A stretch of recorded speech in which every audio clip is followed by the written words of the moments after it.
물론 여긴 국민 라디오. 팟캐스트의 에이스 국민 라디오가 팟캐스트 스타 K-파스타를 모집합니다.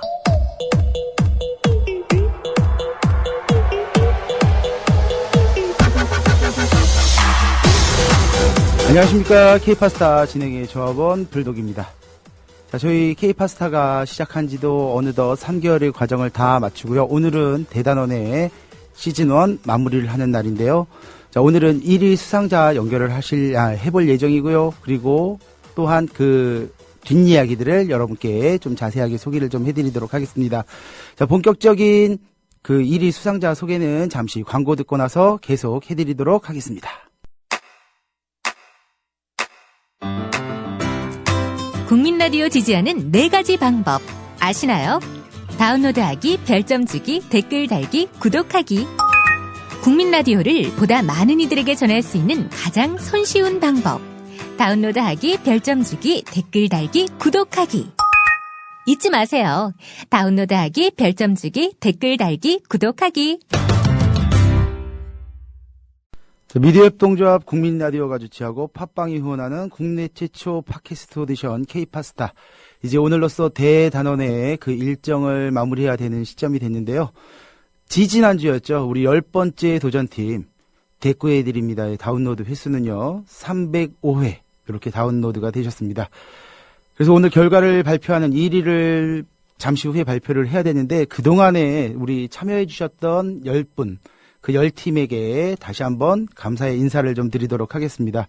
자, 우리 첫 번째 출연해 주셨던 새가 날아든다와 그리고 중간에 도전해 주셨던 8번째 도전팀이었죠. 김하정의 사주쇼가 경합을 벌였었는데요. 이 두 팀 막상막하에 뜨거운 그런 성적을 좀 거둬주셨습니다. 그런데 제가 지난주에 좀 사고를 치는 바람에 여러분께 사과 말씀을 좀 드리도록 하겠습니다. 자, 우리 김하정의 사주쇼 지난주에 제가 1300회가 다운로드가 되었다고 말씀을 드렸는데요. 정확하게 우리 다운로드 횟수는요 1300회가 아니라 1030회가 다운로드가 돼서 오늘 1위 팀은 새가 날아든다의 푸른나무님이 1위를 차지하셨다는 점을 다시 한번 알려드리도록 하겠습니다. 자, 우리 푸른나무님 잠시 후에 좀 연결을 해볼 테고요. 그 전에 푸른나무님이 제작하고 계시는 새가 날아든다 최신편 한번 들어보시도록 하겠습니다. 새가 날아든다, 왼바짝 새가 날아든다, 새로운 갤런 시방새의 날지 못하는 새잡새.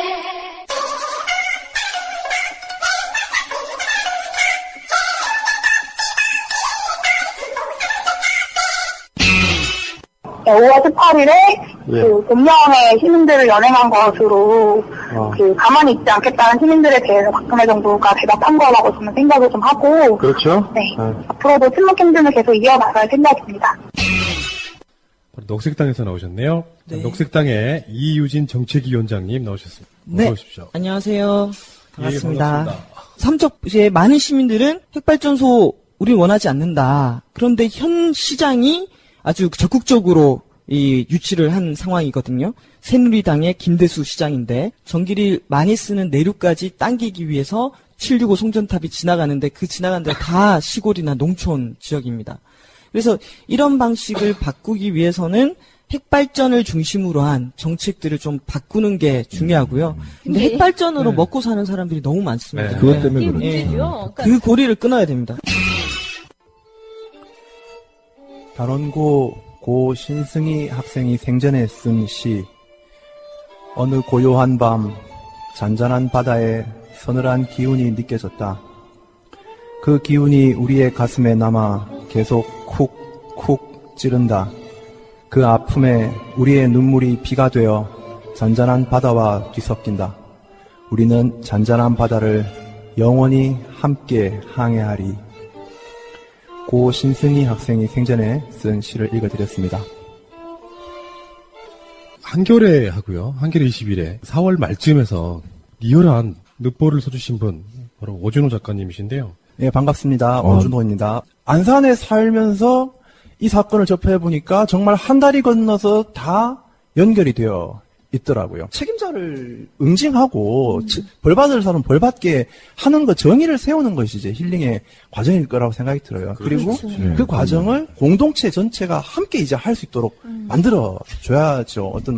어떤 전문가들에 의해서 이렇게 연수원에 들어가서 이렇게 하는 것만이 아니라 공동체와 함께 얘기를 하고 자신들의 속에 있는 정말 답답한 마음들을 표현하고 이렇게 할 수 있어야 되죠. 그렇죠. 공개적으로. 지금 이 교육부가 안산에도 그렇게 하고 전국적으로 그러지만은 학생들 모두의 치유 과정이 필요하다고 얘기하면서 정치적 발언하지 못하게 하고 그렇죠. 비정치적인 뭐만 허용한다는 것은 말도 안 되는 거죠. 그렇죠. 이 사건 자체가 정치적이고 학생들이 스티커를 붙이고 노란 띠를 붙일 때 쓰고 있는 말들, 책임자를 처벌해라, 선장을 비난하고 그런 모든 게 다 정치적인 표현들이거든요. 그렇죠. 근데 그거 자체가 치유의 행위이죠. 그게 바로 치유죠. 네.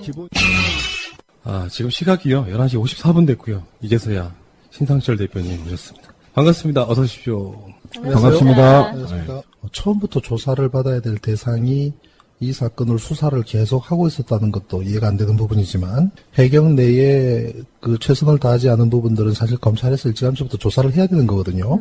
근데 그렇게 하지 않았습니다. 네, 그래서 이제 이 해경의 잘못 그리고 또 언딘의 잘못도 크지 않습니까? 처음에 이제 언딘 사장이 진도 쪽으로 달려가기 시작한 것도 누군가로부터 언지를 받고 가는 거란 말이에요. 예. 그럼 그 누군가 언지를 준 사람이 누구겠어요? 해경 그렇죠. 쪽이죠. 예. 주면서 야 그쪽 지금 사고 났으니까 빨리 달려가라고 언급 준 거 아닙니까? 그렇죠. 빨리 가서 많은 사람이 지금 저 안에 갇혀 있으면 빨리 구조해야 된다고 한 건 아닌 것 같아요. 왜냐하면 이 양반이 내려가서 한다는 얘기가 사고가 나면 차 사고가 나면 이 레카차들이 달려가듯이 자기들도 그렇게 갔다고 얘기할 정도니까. 예, 그리고 이제 마스카 가봤더니 견인하려 그랬더니 버스 안에 300명이 갇혀있는 상황이다라고까지 얘기하지 않습니까? 부분에서 언딘의 사장도 절대로 이제 책임을 피할 수가 없습니다. 견인차의 레카차 기사가 구조대 행세를 한 거 아닙니까? 그렇죠. 구조대 행세를 한 걸 넘어서가지고 또 정말 구조를 하는 전문가가 왔는데도 돌려보냈잖아요. 예, 그래서 그 죄를, 가빌지 않습니다. 그래서 미필적 고의에 의한 살인의 죄. 해경청장 마찬가지입니다. 충분히 구조할 수 있었는데 그 해경대원은 그런 얘기 하지 않습니까? 무서워서 못 돌아왔다는 얘기까지 하지 않습니까? 죽을 것 같아서. 말이 안 되는 얘기거든요. 왜냐하면 우리 소방관들이 불이 나면 그 불이 무섭지 않아서 달려 들어갑니까? 아니거든요. 그 불이 있음에도 불구하고 자신의 의무를 다하고 소중한 생명을 구하기 위해서 그 무거운 장비를 등에 지고 이제 불길로 들어간단 말이에요. 그게 구호 군안직을 선택하신 공무원들의 사명이고 임무고 그분들의 그 직분입니다. 제가 내려가서 인사를 드리고 전 대통령과 그동안 한 3번 정도 이제 독대를 하면서 얘기를 나눈 적이 있는데 늘 제가 운영하는 서프라이즈에 대해서 안타까워하셨어요. 대통령께서 참 어렵고 힘든 줄 아는데 어떻게 지금 먹고 사냐고 걱정도 하시고 어떻게든 꾸려갑니다. 이제 그랬더니 또 2번째 만나 뵀을 때는, 아이고, 우리 서프라이즈가 어떻게 좀 잘 될 수 있도록 나도 좀 도와야 되는데, 그런 말씀 하셨고, 그때 제가 3번째 뵀을 때인데, 그때는, 한때 그랬어요. 아유, 내가 서프라이즈에 참 마음의 빚이 큰데, 그런 말씀을 하셨어요. 그랬던 것은, 2002년에 노무현 대통령님이, 대통령 후보로 나서고 난 다음에, 노무현이라는 사람이 대통령이 되어야 되는 이유라고 하는, 그런 논리적인 그런 담론이 제가 운영하던 그 서프라이즈에서 굉장히 많이 이제 이루어졌죠. 그리고 이제 또 대통령님 당선되시고 난 이후에는 서프라이즈에서 이루어지는 많은 얘기들을 대통령께서 자주 보셨어요. 심지어 댓글도 다셨기 때문에. 그래서 우리 논객이 글 쓴 거 밑에 노무현입니다. 글 잘 읽었습니다. 해가지고 한번 뒤집어졌습니다. 과연 이게 대통령님이 댓글 단 건가 싶어가지고. 굉장히 무자비하게 연행되신 분이 있어요. 바로 송병동 시인이십니다. 이분이 그래서 많이 다치셨어요. 그러니까 갈비뼈도 나가시고. 경찰에서는 꼭 구속을 해야 된다. 이런 상황인 것 같아요. 지금 병원에 입원하셨다 그러는데 부상 정도가 어느 정도인지 좀 보고요. 한번 가보도록 하겠습니다.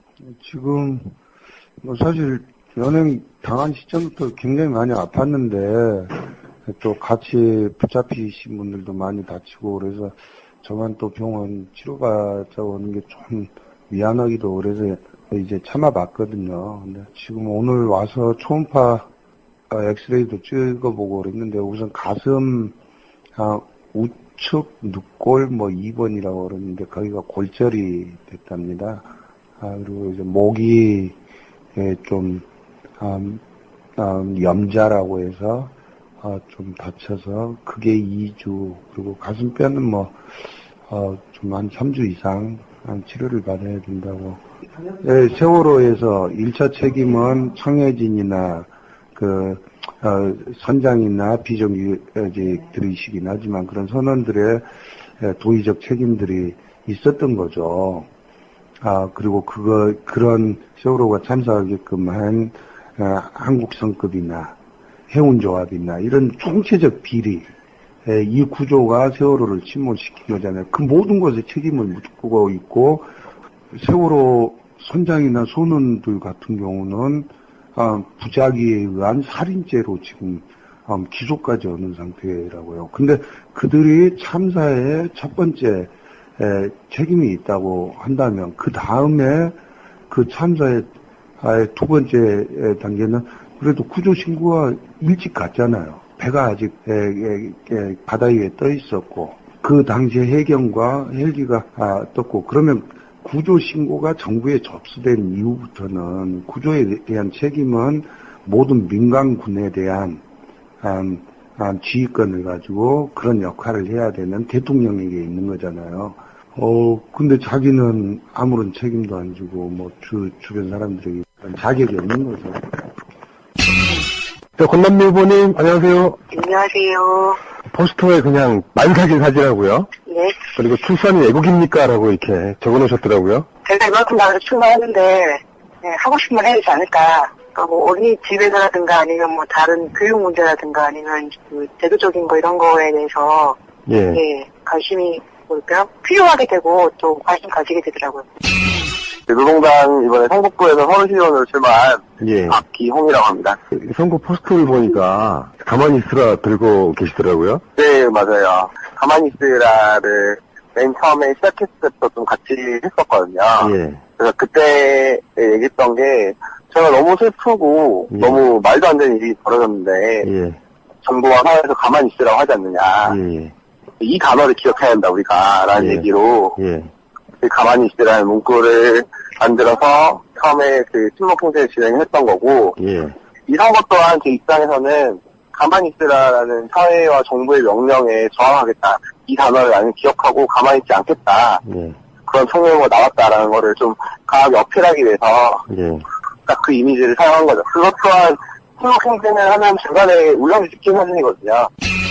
김수근 후보님. 네, 중부 제1정부 김수근입니다. 제가 어쨌든 지금 나오면서 나이도 어리고 이렇게 원래 정치에 이렇게 생각이 있었던 건 아닌데 사회 문제나 이게 세월호 터지면서 좀 너무 분노했는데 알려낼 수 있는 게 언론이나 이런 데서 좀 유언비어도 하면서 다 막아내고 그러면서 좀 답답한 게 있어. 제가 출마를 하게 되면서 이런 걸 어쨌든 조금이라도 시민분들이 한 번이라도 좀 내용을 한번 읽으면 그래도 좀 아실 수 있도록 좀 써보자 하는 생각이 있었는데 또 이런 웹자거나 이런 거를 할 수 있는 능력이 안 돼서요.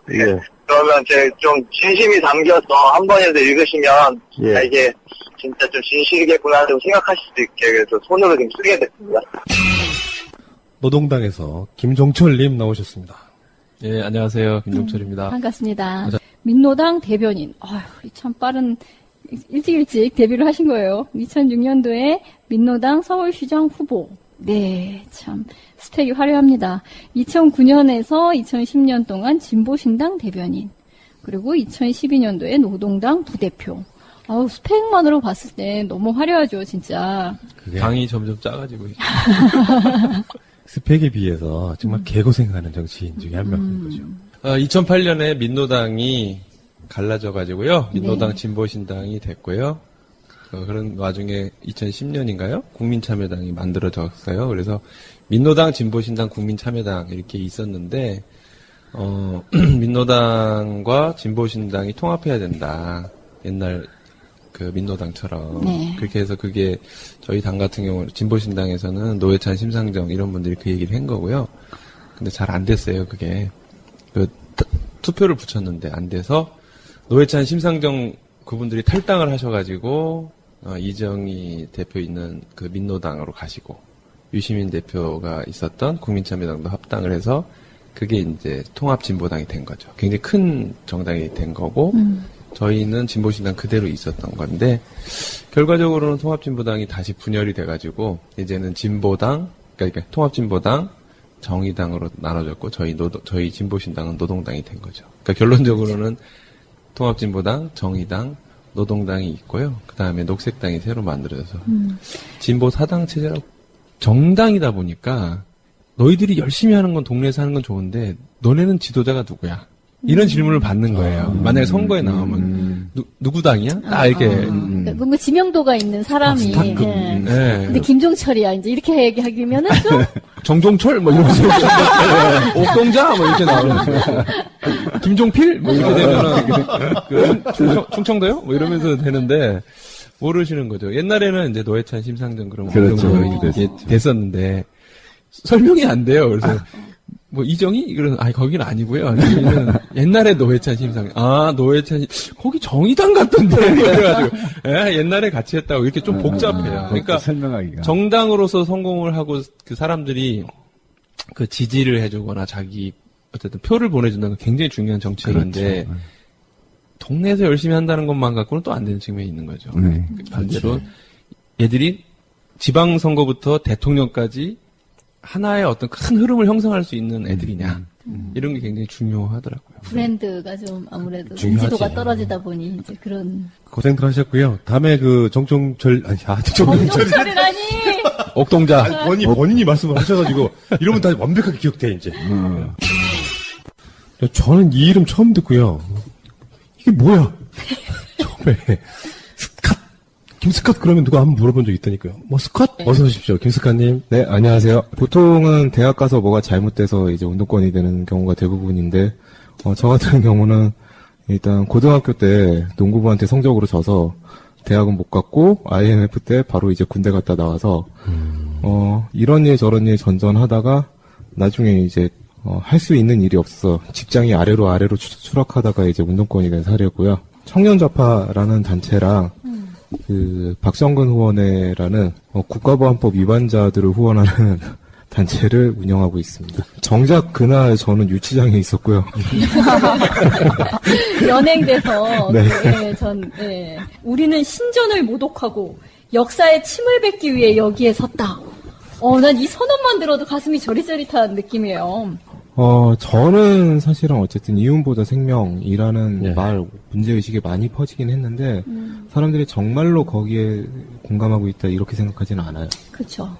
박정희의 딸 박근혜에 분노했던 사람들, 혹은 새누리당이라는 존재에 대해서 분노했던 사람들, 그게 더 큰 사람들이 저는 있다고 생각하거든요. 인간이 좀 사회를 이루고, 역사로부터 저항하고, 권력으로부터 저항하면서, 계속해서 만들어온 어쨌든 그 근간에 있었던 합의 자체가 다 무너졌다. 지금 그렇죠. 그거를 복원하고 싶어하는 사람들이 저는 지금 일어나는 거라고 생각을 해요. 예. 새벽에 붙여야 이제 좀 극적 효과가 있습니다. 그 아침에 이제 많은 분들이 출근하시잖아요. 그러니까 최대한 많은 분들한테 보여주기 위해서는 이제 새벽에 이렇게 붙여서 사법기관의 조사를 받은 것이 10대 번, 기소된 것이 3번. 재판정에 간 것이 20번쯤 됩니다. 팝아트 이해 작가님 나오셨습니다. 어서 오십시오. 안녕하세요. 영광입니다. 제 영광입니다. 근데 제가 그렇게 유명한가요? 독재자 시리즈 같은 경우에는 독재자라는 친구들이 솔직히 귀엽잖아. 그러니까 큰 역사 흐름에서 보면 귀여운 녀석들이에요. 아주 바보 같은 녀석들이에요. 그때 그 당대 시대에는 뭐 어마어마한 힘을 갖고 있죠. 사람도 마음껏 죽일 수 있고. 엄청난 힘을 갖고 있지만 그 영원하지 않습니다. 걔네도 얼마 못 가요. 그러니까 역사 흐름에서 보면 그 시민들이 승리하는 게임입니다. 걔네들만 그걸 모르는 거예요. 2010년도에 이명박 좀 비속어 얘기해도 돼요 여기? 예, 얼마든지 우리 요구합니다. 그래요? 이명박 이 개새끼가 너무 비기 싫은 거예요. 그리고 나뿐이 아니고 아주 그 피로도가 극에 달했었죠. 그래서 내가 이제 명색이 예술가인데 아, 나 이 새끼 엿 좀 먹여야 되겠다. 그래서 내가 그렸어요. 그 침질리를 흘리는 거. 삽 이렇게 들고 있고. 예. 얼굴 아니, 퍼- 넥타이. 얼굴 퍼져. 산 넥타이고, G 마크. 얼굴이 파랗죠. 예. 그 G 완장은 알파벳 G. 아. 그래서 G 완장을 차고 있는 건데요. 별명이잖아요. 그래서 그걸 들고 나갔는데 그때 50장 갖고 나갔어요. 종로 2가에. 근데 막상 가니까 존나게 무서운 거예요. 왜 이렇게 무섭지? 뭐 날도 추웠지만. 의외인데? 저는 그런 게 없을 뿐 같아요. 아니 저 솔직히 간땡이 굉장히 크다고 생각했거든요. 네. 근데 거기 딱 가니까 돌돌 떨었어요. 무서워서. 그래서 한 장만 얼른 붙이고 도망가자. 그래서 저 종로 2가에서 이게 청계로 가는 그 중간에 중앙차선에 그 버스 정류장이 있어요. 제가 거기 딱 하나 붙이고 딱 도망가려고 그랬거든요. 근데 그걸 딱 붙이는 순간 내 바로 뒤에 어떤 젊은 양반이 쥐박이다 이러면서 자기 친구들을 막 부르는 거예요. 야 여기 봐봐 여기 쥐박이 있어. 그리고 사진 찍고 제가 그때 굉장히 희열을 느꼈어요. 호흡이 장난이 아닌데? 막 이러고요. 그리고 그거 막 붙이다고 물론 그 50장 다 붙였어요. 동아일보 앞에도 막 잔뜩 붙였어요. 근데 한국일보에는 한 장 붙였고, 근데 동아일보는 안 나오고 한국일보에만 나오더라고요. 그 사진. 근데 어지간 그때 제가 그런 거 느꼈어요. 아, 내가 굉장히 멋진 걸 했구나. 네, 안녕하십니까. 이완규입니다. 반갑습니다.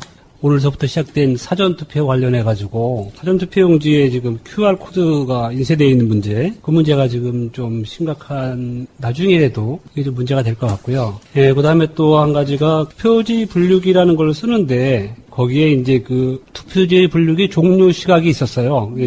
개시 시각하고 종료 시각이 있었는데, 그거를 이제 이번에 이제 없앴죠. 이번에 선관에서. 그리고 지표 상황표에 그 투표지 분류기 종료 시간을 쓰는 난이 있었는데 그 난을 없앤 거죠. 그렇죠. 거기에 이제 세 종류의 그 시각을 표시하게끔 되어 있는데, 그 중에서 이제 하나를 이제 없앤 거예요. 예, 그리고 또 한 가지가 이제 이번에 그 순형 투표지 분류기라는 걸 만들면서, 개표 상황표를 우리가 이제 뭐 쉽게 생각하면 그 팩시용지라든지 영수증 같은 거 만들 때 쓰는 그 감열지. 예, 그게 이제 그 공무원들이 만드는 공문서인데, 그게 공문서 규정 자체에 없는 그 문서를 갖다가 종이 재질을 지금 쓰고 있는 문제. 그 보관이 안 되는 거죠? 오래 가면 지워져 버릴 수 없어지는 있다는 거. 거예요. 그러니까 지워져 버릴 수 있다. 그래요? 지워지는 거는 이제 그게 이제 그 감열지다 보니까 그렇죠. 열하고 습도 이제 여기에 이제 상당히 이제 예민하게 반응을 하죠. 그리고 이제 또 그게 결정적으로 또 어떤 문제가 있냐면 감열지는 이렇게 까맣게 돼 있는 글씨는 그 메틸 알코올. 알코올을 거기다 이렇게 그 손금 같은 데 붙여가지고 닦으면. 닦여요. 닦여요. 닦이죠. 글씨가. 그러니까 원래 이제 공문서라는 건 원래 백상지를 쓰게끔 돼 있어요. 예, 규정이 되어 있죠. 예, 그 다음에 뭐 그 공문서 양식에도 다 규정이 이렇게 되어 있는데, 그거를 이제 그 투표지 분류기를 만들면서 감열지를 만든 거죠. 그게 과연 이것이 이제 과연 그 규정에 맞게끔 돼 있는 문서인가, 이런 또 혼란이 또 있을 수가 있죠.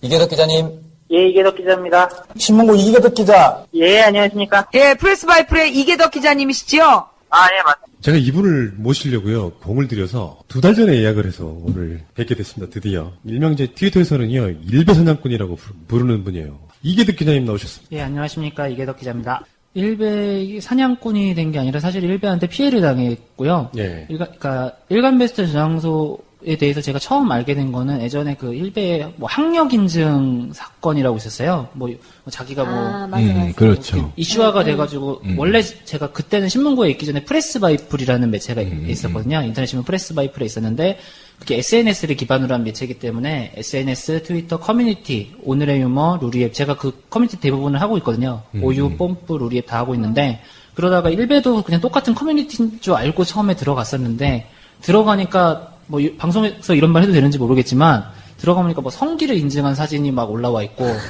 뭐 여자를 합법적으로 강간하는 방법 뭐 이런 글이 올라와 있고 하다 보니까 그거에 대해서 이건 좀 문제가 있다라는 식으로 기사를 몇 번 썼어요. 솔직히 많이 썼어요. 많이 썼는데 어떤 사람은 가십으로 보긴 하겠지만 이거는 내가 봤을 때는 아무리 생각해도 그러니까 제가 봤을 때 문제가 있다고 기사를 쓰는 건 문제겠지만 이건 단순히 문제가 아니라 그걸 본 사람들이 대부분이 이제 범죄와 연관되어 있거나 아니면은 좀 불법적이라던가 아니면 누군가의 개인 신상 정보가 공개되어 있다거나 이런 것이었기 때문에 이 부분은 비판을 해줘야 된다. 이건 좀 자제를 시켜줘야 된다 해서 제가 그걸 기사로 쓰고 제가 그대로 방송통신심의위원회 유해매체로 지정해달라고 심의까지 요청을 했어요. 그때 이후로 저에 대해서 이제 비방하는 글들이 올라오기 시작하면서 저에 대한 공격적인 글들이 올라오기 시작했는데 일단 뭐 저보고 이제 강간범, 성폭력범, 그리고 뭐 종부, 똥꼬충이라는 표현이 이제 저는 커밍아웃을 했거든요. 커밍아웃하는 동성애자인데 동성애자를 비하는 말로 이제 학문 성교를 한다 해서 똥꼬에다가 충 벌레해가지고 똥꼬충 이런 용어를 만들어가지고 이제 비아냥거리기 시작을 해서 더는 안 되겠다 싶어가지고 처음에 2월달인가 한 10명 정도를 고소를 했다가 그때는 좀 유명한 사람 몇 사람 빼고는 다 취하를 해줬었거든요. 처음에는 변희재 대표 이름 얘기하면 안 되겠죠. 해도 돼요. 해도 돼요. 변아무개 뭐 언론사 대표님도 고소를 했다가 중간에 그분한테 뭐 사과가 아니라 유감이라고 그분은 얘기를 하시기도 어쨌든 저는 사과를 받았다고 생각을 하고 그 사과를 받고 취하를 해줬고 그분은 그때는 그랬었는데 그 뒤에는 또 이제 공격 방식이 바뀌어서 얘네들이 어떻게 공격을 하냐면 그 성인 사이트 소라넷에다가 제 전화번호를 올려가지고 전화가 와요. 막 일베 회원들이 전화 오는 게 아니라 성인 사이트에 제 번호를 올려가지고 일로 연락을 해라 뭐 여기 어떤 성적인 어떤 멘트를 올려놨겠죠. 그러면 전화가 와서 막 신음소리로 전화를 오고 이렇게 오고 그 다음에는 이제 저희 집에 한 4명인가 찾아왔어요. 이것도 일베 회원들이 온 게 아니라 일베 회원들이 성인 사이트에 올린 글을 보고 이제 집안에 무슨 여성 노예가 있다. SM 플레이어신가봐요. 그렇죠. 그분들이 집에 찾아와가지고 그러니까 3명은 몇 대 벨만 누르고 돌아가는데 그건 나중에 그 일베 회원이 자기 인증한다고 글을 올려가지고 알게 됐고 한 명은 집 앞에서 이렇게 계속 소송이고 기다리다가 저한테 잡혔어요. 한 명은 그렇게 잡혀가지고 더 이상 안 되겠다 싶어가지고 일베 운영진부터 시작해서 고소를 시작했고 그렇게 해서 한 명 한 명 처벌을 하게 됐고 그러니까 그 뒤에 비하인드도 되게 어떻게 보면 웃기는 상황인데 그 뒤에도 이제 얘네들이 한 명 한 명 잡히면 일베원들이 한 명 한 명 잡히면은 얘네들이 대부분 잘못됐다 그래요. 처음에는 그래서 금전적으로 어떤 배상을 바라고 얘네들한테 고소를 한 것이 아니었기 때문에. 그렇죠. 그러니까 2월달에 못해 사과만으로 고소했는데 그 외에는 좀 배상을 받아야겠다 싶어서 처음에는 10만원, 20만원 뭐 이렇게 합의를 봤어요. 그리고 나중에는 그게 또 50만원 뛰었는데 그 과정에서 얘네들이 글이 어떻게 올라오냐면 이계덕 기자 합법적으로 욕하는 방법 뭐 이런 글이 올라오면서 뭐 아무리 심해도 20만 원만 갖고 있으면 된다. 아무리 심해도 20만 원만 갖고 있으면 된다. 이런 글들이 올라와요.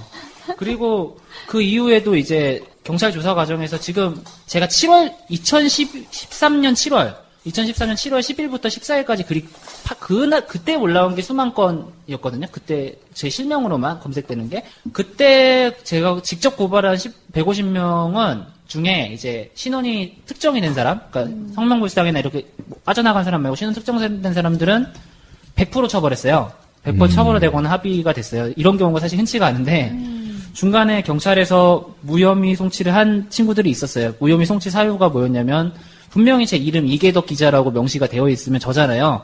근데 한 명이 이계덕 기자라는 닉네임이 당시에 있었기 때문에 자기는 이계덕 기자를 지칭한 게 아니라 이계덕 기자라는 닉네임을 지칭한 것이다라고 해서 청주의 모 경찰서가 그렇게 보인다라면서 그걸 무혐의 송치를 했었어요. 다행히 이제 검찰이 제가 그걸 이의 신청을 안 했으면은 검찰들이 약식 사건 잘 안 보거든요. 그렇죠. 그래서 명예훼손 모욕 사건 벌금 30만 원 이 정도밖에 안 나오는 사건이니까 초범인 경우에 그렇기 때문에 제가 그걸 일일이 다 이의 신청을 다 냈어요. 우편으로 다 보내고 해가지고.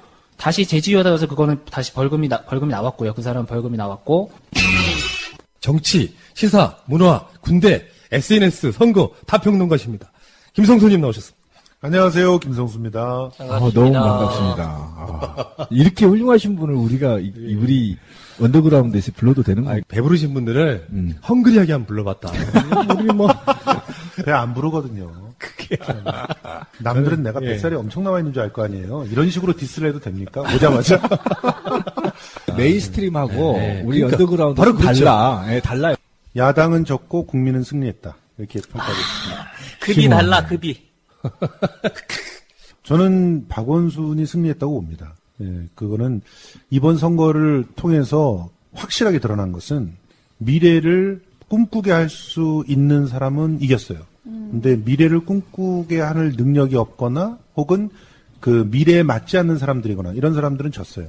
그러니까 이번 선거를 보면서 뭐 절묘한 균형이다 이런 평가를 보수 언론들이 냈는데 저는 절묘한 균형이 아니라 국민들의 절묘한 선택이었다 이렇게 생각을 하는 것이 미래 세대를 위해서 앵그리맘과 앵그리데디들은 진보 교육감들을 대거 교육의 정권을 맡겨줬고 그래서 교육 대통령들은 전부 진보들이 할 수 있게끔 해주고 그리고 냉정하게 본 거예요. 저 사람이 새로운 정치를 할 수 있는 사람이냐 아니냐. 그래서 그런 사람이 아니다라고 하면은요 아예 투표를 안 해버렸어요. 무효표가 14만 8천 나왔는데 그걸 가지고 진보당 때문이다 이렇게 주장하는 분들 진보당 찍은 표 다 계산해 보세요. 얼마나 되나. 예전엔 그런 게 없었습니까? 근데 14만 8천이나 되는 경기도에서 무효표가 나오게끔 한 가장 정확한 원인은 김진표죠.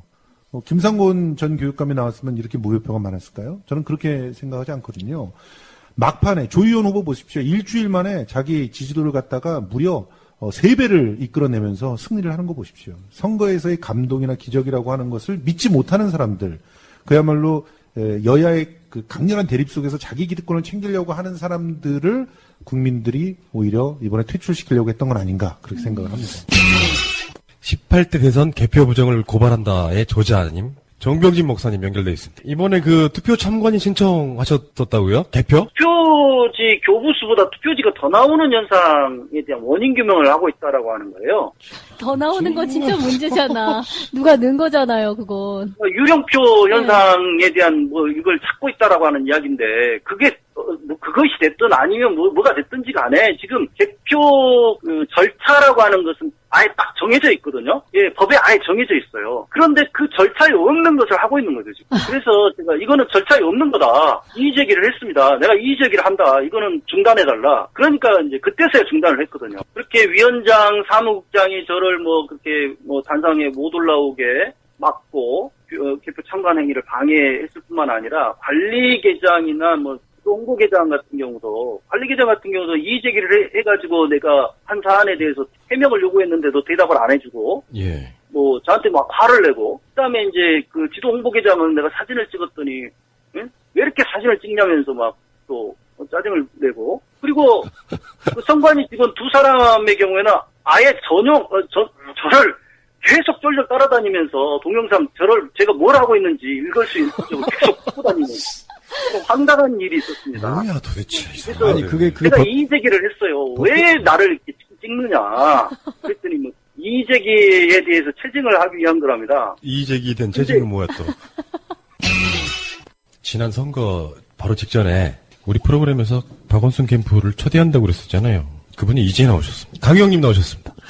안녕하세요. 반갑습니다. 네, 반갑습니다. 반갑습니다. 강희용님은요, 전 박원순 서울시장 캠프에서 정책 대변인을 하셨고요. 현재 또 서울시 의원이시네요. 아직까지는. 네. 임기가 아직 안 끝났으니까. 임기가 안 끝나서. 네.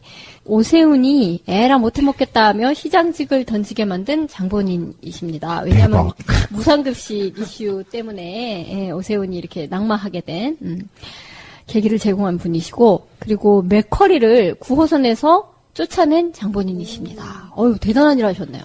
박원순을 지켜낸 사람. 실제로 박원순 시장이 뭘 하고 싶어도요, 서울시의회에서 안 도와주면 안 되는 거잖아요. 그런데 이분이 또 다른 직업이 무려 시인이십니다. 이럴 수가. 반전. 이런 분위기인가요? 반갑습니다. 강희용입니다. 네. 연말에 이제 예산안을 놓고 서로 싸우면서 이제 기억하실 그 695억인데 이게 전체 서울시 예산의 0.00 몇 프로다 이렇게 하면서 싸웠던 기억이 있으실 거예요. 그리고 그거를 이제 하면서 그때 이제 제가 우리 당시에 민주당의 이제 전략 부대표로서 이거는 복지 포퓰리즘을 규정하는 거는 오세훈 시장이 이 문제를 가지고 대권 노름을 하기 위한 것이다라고 규정을 해서 맞아요. 예, 그래서 그거를 이제 계속 반복적으로 얘기하면서 오세훈 시장도 나중에는 결국에는 뜬금없이 대권 불출마 선언을 할 수밖에 없었던. 그리고 이제 이게, 그때 당시에 상당히 중요한 시점이었던 게 2011년도에 이제 주민투표를 발의를 하셨어요. 근데 그때 그 당군 이래 최대의 주민등록번호 도용사건이다. 저희가 또 그렇게 규정을 하고, 그래서 그거를 하려면 이제 80만 장인가를 서명을 받았어야 돼요. 그러니까 서명부를 일일이 다 저희가 체크를 해봤더니 죽은 사람도 나오고 외국에 나가 있는 사람도 나오고. 그 다음에 심지어 우리 민주당 구의원들, 시의원들까지도 거기에 서명한 걸로 나오고, 그러니까 다 가짜였다는 거죠. 이거 캠프가요, 보통. 시장 캠프, 대선 캠프 정도 되면 여의도나 이런 데 의리의리한 데다가 딱 들어가요. 짧은 순간에. 왜냐면 그것도 다 보존 비용 받고 하니까. 그런데 저도 이제 처음 거기 가겠다고 해서 갔더니 종로 5가 8번쯤 광장시장 바로 옆에 있는 다 낡아 빠진 그 무슨 옛날에 은행으로 썼던 그 건물이에요. 은행 단층짜리 건물 아시죠? 되게 열악해요. 열악한데 이게 처음에 이제 바뀌는 과정이 너무 재밌어요. 하나하나.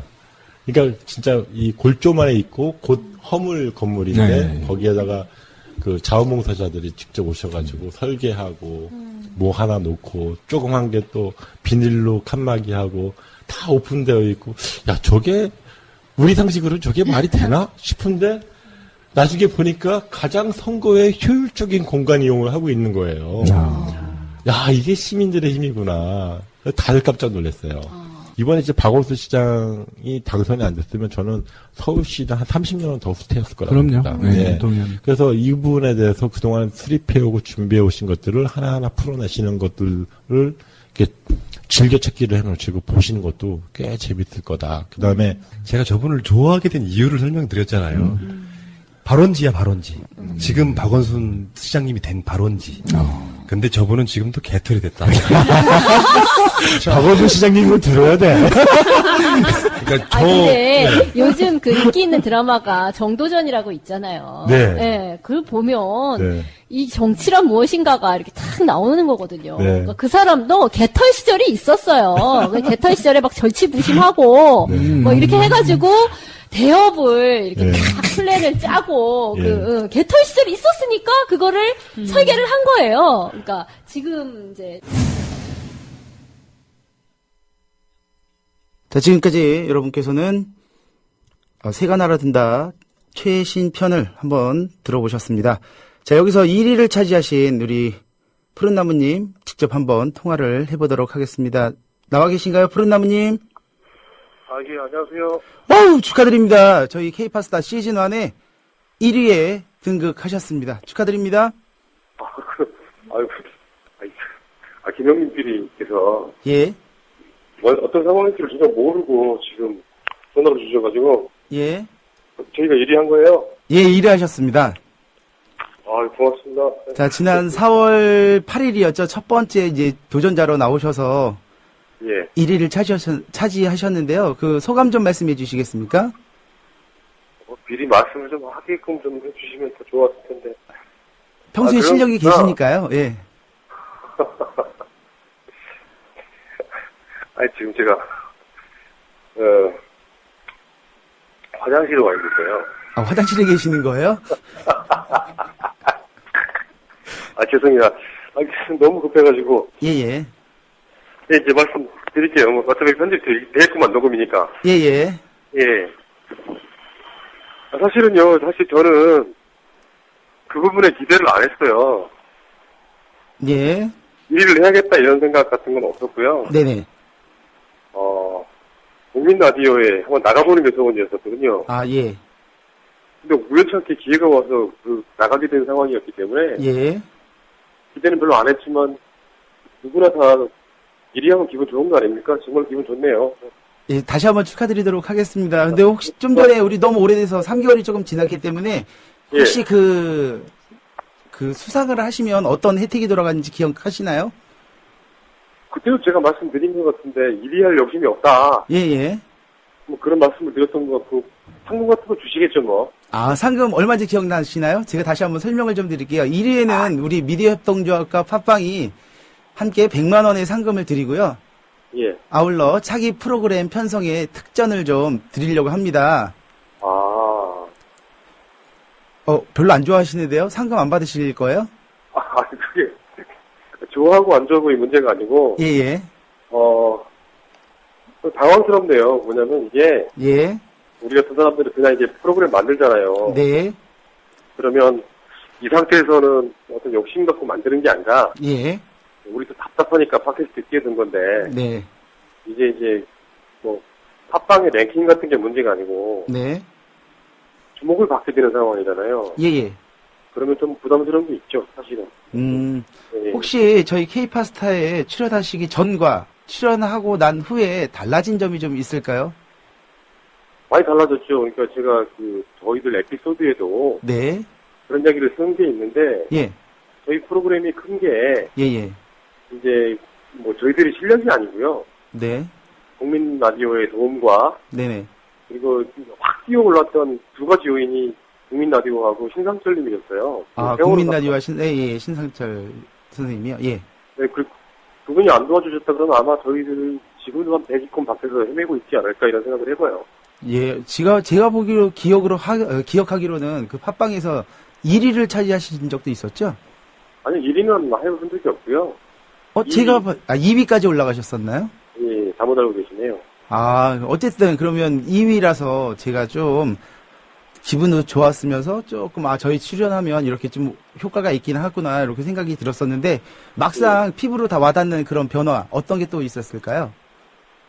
방송 자체가 좀 부담스러워지죠. 아, 방송이 좀 부담스러워지셨어요? 듣는 사람이 많아지면 예. 굉장히 부담스러워집니다. 그런 부분이. 네. 그러니까 여러 가지 피드백들이 마구 들어오니까 방송을 만들 때 우리들 마음대로 만들기 좀 힘들어져요. 예, 아무래도. 예.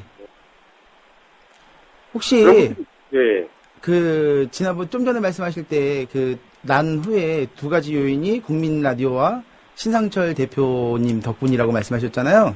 예. 신상철 대표님 나오셨을 때 어떤 말씀들을 나누셨는지 소개 좀 해주실 수 있을까요?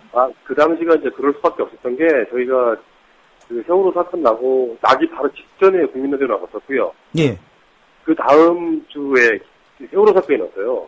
아, 먼저 나오신 후에 세월호 사건이 난 건가요? 그랬죠. 그리고 나서, 신상철님이 그 전에 천안함 사건, 등등의 문제로 이제 우리 방송에 나오셨다가, 세월호 사건 나니까 바로 한 번 더 나오신 상황이었었거든요. 근데, 신상철님이 천안함 사건을 담당하신 분인 것처럼, 기본적으로 배를 좀 많이 하시는 분이세요. 네. 그래서, 당시 진보 언론들의 어떤 기본적인 틀을 잡아주신 분이라고 봐도 되죠. 근데, 그 당시에는 진보 언론 중에서도 배들 전문가가 없으니까 저희 방송을 많이 좀 참고하게 된 사연이 좀 있었던 거죠. 그러다 보니까 청취자들이 많이 몰렸던 그런 상황들이었고 지금도 그 사건은 아직까지 의혹이 풀린 게 하나도 없으니까요. 아직까지 말씀드릴 게 없네요. 좀 이렇게 이런 해묵은 이야기를 참 많이 들으셨을 거예요. 음모론이라든가 괴담을 여과 없이 유포하는 것 아니냐는 말. 요 말은 어떻게 생각하시나요? 아니요, 저희들은 그런 말을 그렇게 많이 들어보진 않았는데. 네네. 그쪽에 자격지심일 수도 있는데. 네.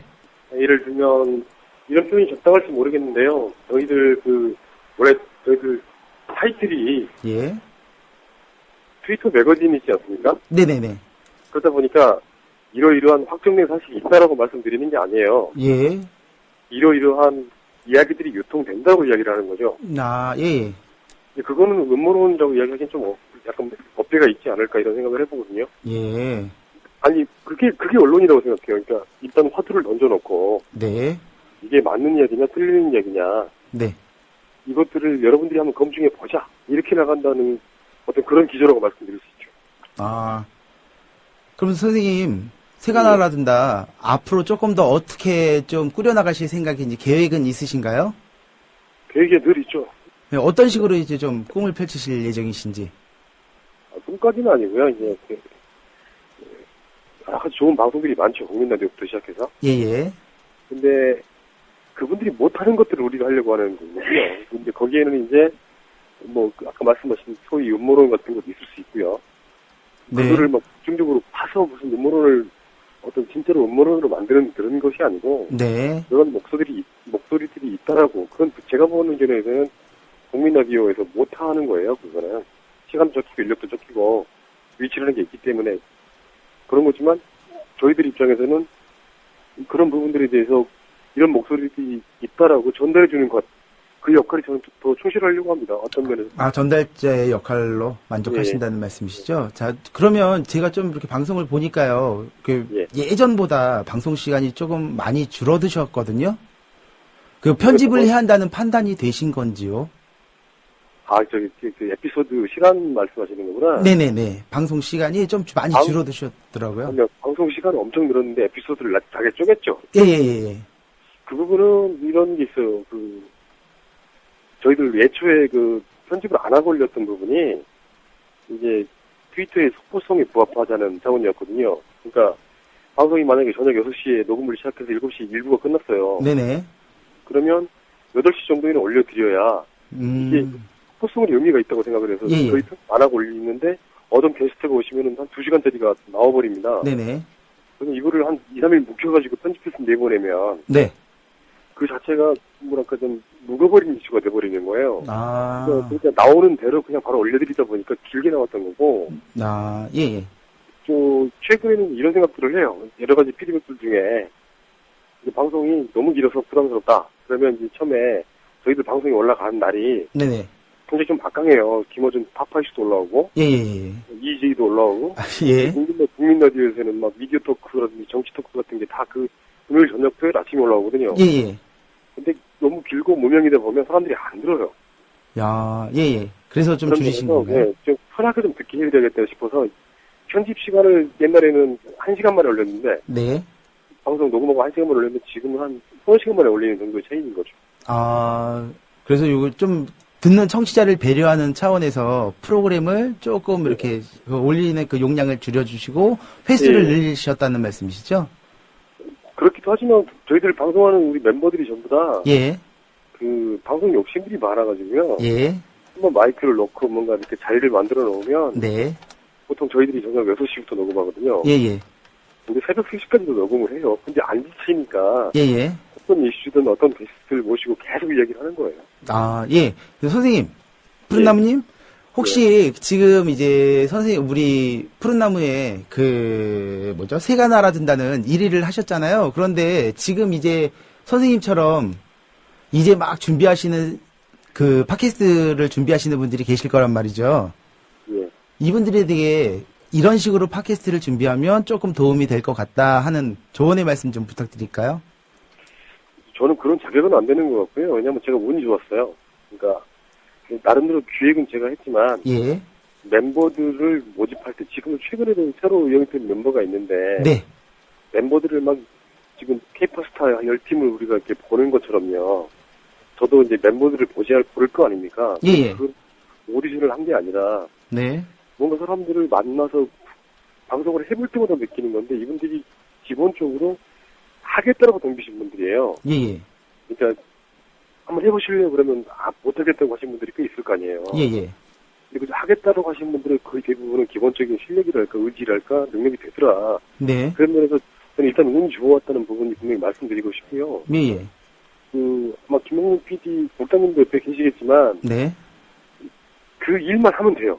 그러니까 하다 보면 나쁜 점, 좋은 점 발견이 되잖아요. 근데 그 일만 매달리다 보면 결국은 좋은 방송 나오지 않을까, 그렇게 말씀드리고 싶지, 다른 조언을 드릴 만한 제건 안 되는 것 같습니다. 그러면 아무리 좋은 컨텐츠라도요, 지속 가능한 방송을 위해서는 재원도 좀 필요할 텐데요. 앞으로 계획하시는 게 있으신지요? 저희들은 후원을 안 받겠다라고 일단 공표를 해놓은 상태고요. 후원 안 받는 이유가 이제 기본 진보 언론 저만 해도 후원하는 거 쉽게 되고요. 여러분도 되고. 그분들한테 후원 같은 거 받아서 방송하고 싶은 생각은 없고요. 그래서 지금 열심히 광고를 섭외하고 있습니다. 아, 광고를 통해서? 유명인들도 아니고 기본적으로는 다. 그리고 또 유명 방송도 아닌데다가 순위가 좀 살짝 조금씩 높다고 해서 그게 유명한 건 아니라고 그러거든요. 근데 거기다가 내용도 좀 세요. 박근혜 씨 퇴진을 기본으로 걸고 하는 방송이니까. 거기다 상호라든지. 연락 같은 게 나가는 걸 되게 두려워하시는 부분들이 있어요. 아무래도 좀 걱정스럽죠. 그래서 이제 그 부분들에 대해서는 방송가 들어오면 들어오고 말면 말고. 도저히 안 되겠다 싶으면 방송 못 하시면 이렇게 생각하는 정도로 마음 놓고 하니까 오히려 더 편하더라고요. 자, 다시 한번 1위 하신 거 축하드리도록 하겠습니다. 아니요, 불동님. 저희가 1위 한 거는 맞는 것 같은데 전화가 왔으니까. 저희들 방송이 1위 할 만큼 정도의 어떤 자격이 있다고 생각하지는 않거든요. 제가 그 중간에 뭐 바빠서 다는 못 들어봤는데 그 중에 한 두세 편 정도 들어봤는데. 네네. 다른 분들도 방송을 정말 잘하시더라고요. 예예. 그런 분들한테 좀 해랄까 피해랄까 또는 그게 좀 안 갔으면 좋겠다 이런 생각도 좀 먼저 말씀드리고 싶네요. 아, 예, 알겠습니다. 자, 우리 연결해 주셔서 대단히 감사하고요. 그 청취자한테 끝으로 마무리 인사 좀 부탁드릴게요. 저희들 방송 나가고 나서 예. 그 국민 라디오 쪽에서 넘어오신 청취자분들이 꽤 많아요. 네.